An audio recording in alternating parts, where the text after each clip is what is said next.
What's up, y'all, and welcome back to my channel, Audrey B.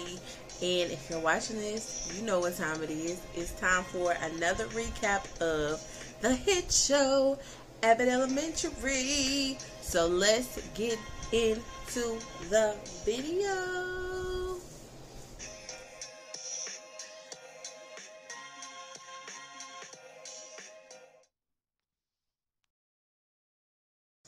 Alright, y'all. So today's episode is episode 7, of course, of season 1. And this particular episode was called Art Teacher. So it basically opens up with everybody in the break room during what I guess is a retirement party for the volunteer art teacher. And as they're celebrating, we see Mel and Barbara like kind of asking, even Ava, the principal, asking around like, what was this person's name? Who is this person? And then in comes Janine, who takes her, her time to know each other and know everybody. And all their quirks and things they like and things they don't like. She comes in with the cake, says her name, which was Kathy. So everybody was like, oh, it's Kathy. And she gives her a cake. And then it was funny because once she, says, we got you this because, it's Bermuda shorts and it's shaped like that because I know Bermuda's your favorite vacation spot. And thank you for all of your hard work and your dedication and all the things that you did with the students. And then she goes to sit the cake down, and then the art teacher leans over and is like, who is that? What's her name? And then it cuts to commercial. So that was really cute. That was funny because I'm pretty sure at the school that I am at that I'm the one that people are like, what's her name? What's her name? Because to me, I feel like everybody that works there has been there 4 years and everybody knows each other. Okay. So then we go to the new volunteer art teacher, which is one of Janine's friends from college. Her name is, I kept saying Sahara, but it's Sahar. And she comes in and everybody's like seeing how excited Janine is to have her friend there. And she's talking about how she was like super, super close to her in college. It was like her main squeeze, her road dog, And so we see Sahar. She comes in. She's very like giving very much bohemian chic.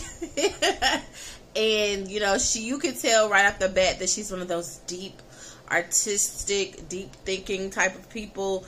And as the episode went on, you can see she most definitely was. And so we see everybody's like, oh, hey, how you doing? And again, Janine's all excited. She wants to go give her a tour and show her around to everybody. And so they go and do that. And while they're doing that, we see that Jacob and Barbara are have cafeteria duty. And if you know anything about school, it's just the teachers basically observing the kids in the class, in the cafeteria, just making sure everything goes right, everybody's eating, there's no food fights breaking out and stuff like that. So they're talking about just basically how nasty, trifling, and gross that these school lunches are. And when I tell y'all, I think that every single day when I see this stuff, like the combinations of food that they got going on, I'm like, where did this come from? I remember back in the day we used to have pizzas, like the pepperoni pizza, we used the chicken patty, the hot roll, the chocolate milk, or the strawberry milk, or the regular milk, like all type of stuff. Like some of it was seasoned, some of it wasn't, but it was good. But then after a few years, everybody's on this keep the kids healthy, keep the kids active kick. And if your kid does not bring their lunch, I'm telling you, 9 times out of 10, they may not eat it, especially if they're older. But the younger ones, they have no choice. They're hungry, right? So the school lunch that one of the students had was just basically like a round piece of meat with gravy on it. I guess something like a Salisbury steak, and it looked gross. Like I said, they have so many types. They have like, I remember one time we was in the classroom passing out the lunches, and they had like a wrapped turkey wrap, but it didn't look like turkey. I don't know. It was just like a meat wrap. It looked very disgusting with like squash and broccoli, like a vegetable medley but you can tell it was just thrown in and warmed up. There wasn't no seasoning, and the kids always are just like, ugh. Even today, their lunch was a burger, dried up, burnt looking burger with a scoop of corn with milk, white milk, that is. So y'all, it's a mess. So I get why they were disgusted. And Jacob made the comment that they didn't have any vegetables and that they should start a school garden for the kids to be able to, I guess, take them home. But he had mentioned some school in Kentucky. He didn't necessarily say the school, but he mentioned Kentucky and said that, you know, there was a school where a teacher started the garden, and I guess so the kids could take home like healthy things, or eat them at school maybe if they didn't want to eat something else. So him and Barb was kind of like hesitant at first, but she loved gardening, so they decided, yes, let's get it done. And as they, you know, get everything together and they're planting the seeds and stuff, we see that Greg is like, hey, what y'all doing? And they let him in on, you know, their project or what they're doing, and he's like, it cuts to his confessional. He's like, I hate gardening. Like, my grandfather had a business, and then when he passed away, my dad took over it, and we always had a garden. I hate it. And but he was like, he hated it, but at the same time, unbeknownst to Jacob and Barb, whenever they would do something wrong, he would like correct them. They'd be looking at him like, how do you know those things? And he, you know, he just kept it a secret that it was like a love-hate, basically, relationship with gardening. And we saw, like, throughout the episode, he was fixing the problems that they were causing in the garden, and they were thinking they were just doing it up, making all the stuff, you know, grow right, but he was going behind their back and fixing it, right? And so, after that, we see that the new art teacher and Mel and Janine are talking about this annual Peter Rabbit project that they do, where they read the book and they make, like, the I guess like the bunny rabbit faces out of different art stuff, like the paper plate and the markers and the glue and all of that stuff. And how, you know, the art teacher was always on board with it, and because she was new, you know, they were introducing her to that annual project. And once Mel walked away, she was Sahar was basically telling Janine, like, this is basic.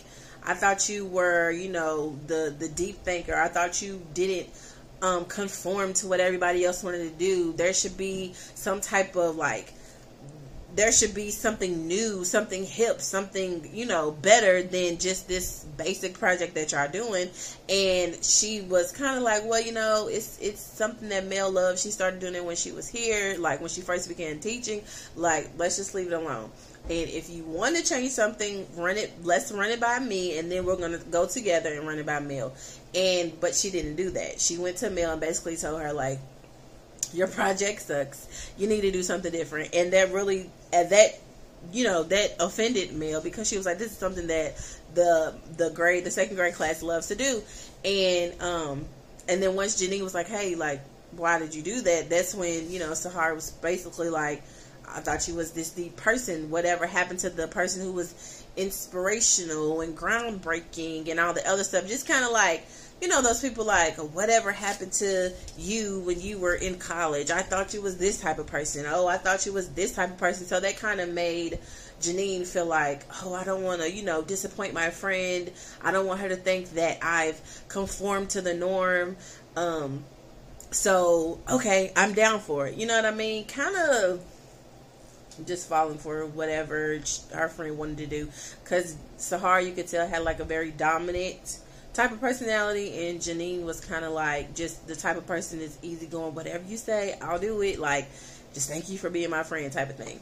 And so in this project, Mel brought I think she said brand new, with her own money, she bought brand new Peter Rabbit books that weren't torn up, weren't stained, and she was very, very excited about it. And so after all that, you know, I just said went down, they said that, you know, even though that Sahar knew that Mel didn't want her to do the project or whatever, or change it, she was just like, we're going to go over Mel's head, her and Janine, and go to Ava and just basically get her permission to do the art project in the library with the children, and we'll just bring her in and she'll love it or whatever. So again, like I said, Janine just went along with it just to get along, even though she was I'm pretty sure she knew, like, Mel is gonna flip. But we see that it was going to go downhill from there anyway. So, meanwhile, while all of that is going on, the garden seems to be flourishing. Like I said, Greg is going behind their back, fixing everything that they're doing wrong. And they take in some, I don't know if it was a zucchini or what it was, but Jake was like, look, Barb, like, it's working, it's growing, like. And they go in the cafeteria, they show the nutritional worker, and he's like, okay, congratulations, like, what do you want me to do with this? And he's like, y'all can go to the garden and have time before lunch to prepare these things. And he's like, bro, we don't have time to do nothing, we already got a lot on our plate. No, we can't do that, like, no. So then Barbara's just like, what was I thinking? I'm over here trying to do Janine and be Captain Save a Problem, save a teacher, save a student. So she was just like, I'm done. Like, let's just forget it. But Jacob was just like trying to think of ways to help that situation. So you can kind of tell, like, he's very much into helping people too, trying to solve the problems of the school, and you know, again, all for the benefit of the students.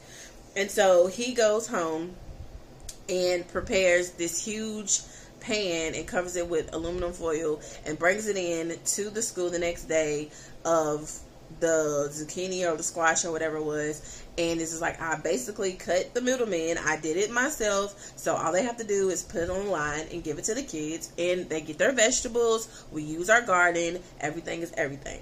And they go to show the nutritional worker, who always had like this kind of like quit talking to me type of attitude.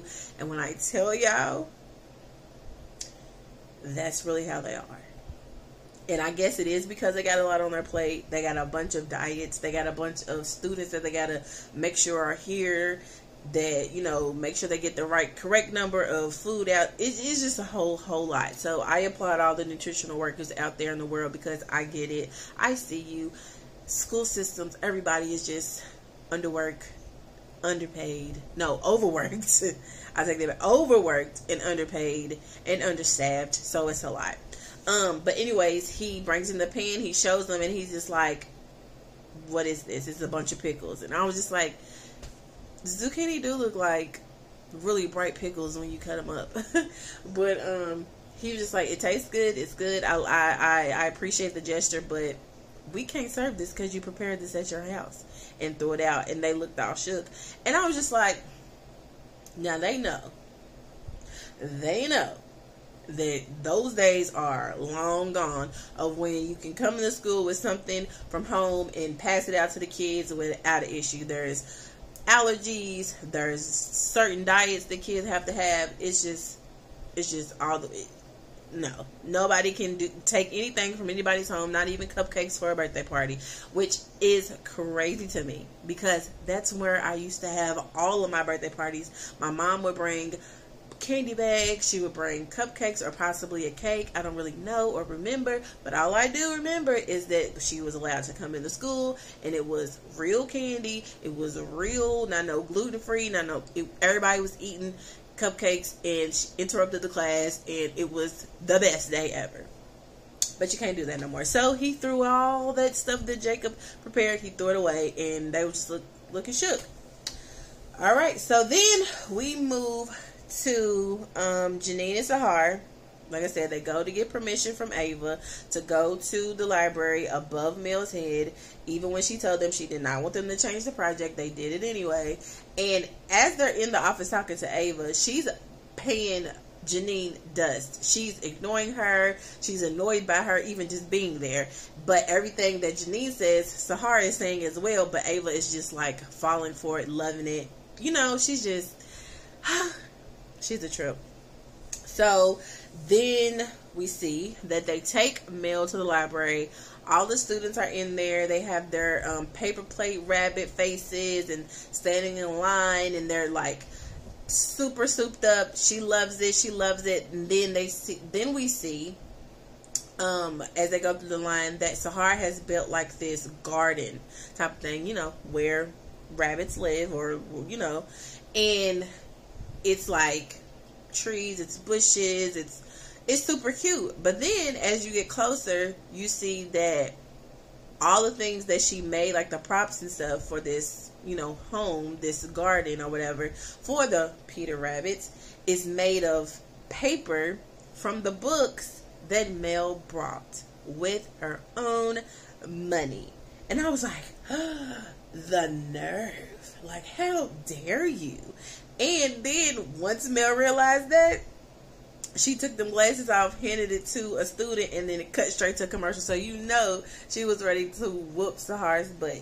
Like, it was, I was just like, I would be so mad. As much as I used to love books in elementary school, I could not even imagine somebody just going there thinking that they're doing this super dope, deep type of project, ripping up all the papers out of brand new books, y'all. Brand new books. And books are not cheap. Oh my gosh. So no wonder Mel was upset. So once they come back from commercial, we see that Janine basically confronts Sahar. It's like, why would you do that? She's annoyed with her at this point because, like I said, for the majority of the episode, Janine was kind of wishy-washy with the things that Sahar wanted to do, because she didn't really want to mess up her relationship that she has with her colleagues, but she also didn't want to let her friend of all these years feel like, you know, like I said, she was conforming to this norm and she was like everybody else and she's supposed to be this deep thinker. So she wanted her to still think that she was the same. But again, we grow up, we mature, we change, and that's okay. So she confronts Sahar, basically like, why did you do that? That was wrong. Sahar goes in on her, but talking about, I thought you was this type of person. I thought you was that type of person. You ain't nothing but like everybody else. You this and you that. And Janine was just like, you know what? I'm done talking to you. You need to leave.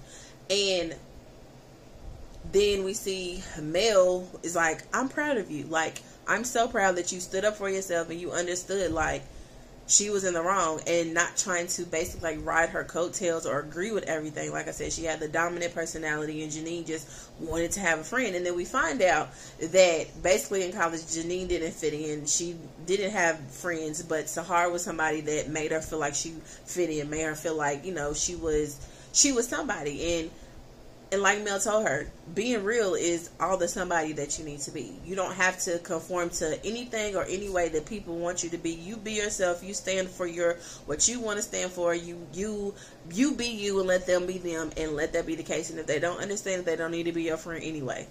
And that's on period. And so we see that she, you know, Janine apologized for her friend, you know, destroying all those books, and Mel was like, you owe me books, so whenever you can, give them to me. So then we find out that she held this type of, I guess you could say like an art show. She invited some artists in, and she embodied the role of Sahar and became this deep person, but really didn't know what she was talking about for real. Just used all these words to make it seem like she was super deep and knew what she was talking about for the art project. I guess she sold it. She got the money and got all the books and gave them back to Mel, and everything was peachy keen. So then we see that Jake understood that that the garden was a good idea, but there's other ways in which, you know, he could possibly help. And maybe just realizing that, I don't know, just realizing that the garden was a good idea, but maybe they just figure something else out for the moment. And so it ends with, like I said, them understanding that the food from home cannot be used. Then he takes Barb outside and shows her all these green leafy vegetables, and she's shocked, she's happy, she's surprised. She's like, it's working. He's so super excited, like, I finally found my niche. I finally found what it is that I can do. Like, this is awesome. This is awesome. And then the bell rings, so they got to hurry up and go in. So, unbeknownst to them, like I said, they never found out throughout the entire episode that Greg was the one who was coming to fix up all the stuff that they were basically killing. And he was hiding on the side of a car with all these gardening tools and stuff. And he was just, it cut to his confessional, and he was like, I hate gardening. And then it went off. But you could tell, like I said, it was this bittersweet type of relationship he had with gardening, even though they thought they knew what they were doing. He really knew what they was doing, but he would never tell anybody. So, y'all, that's basically the whole entire episode. Like I said, it all the time, as I say before, these episodes be going by so fast. So if I miss anything, put it in the comments. Thank you guys for watching. Thank you guys for viewing and liking. And I'll see you next week for another recap of the hit show Abbott Elementary. Peace.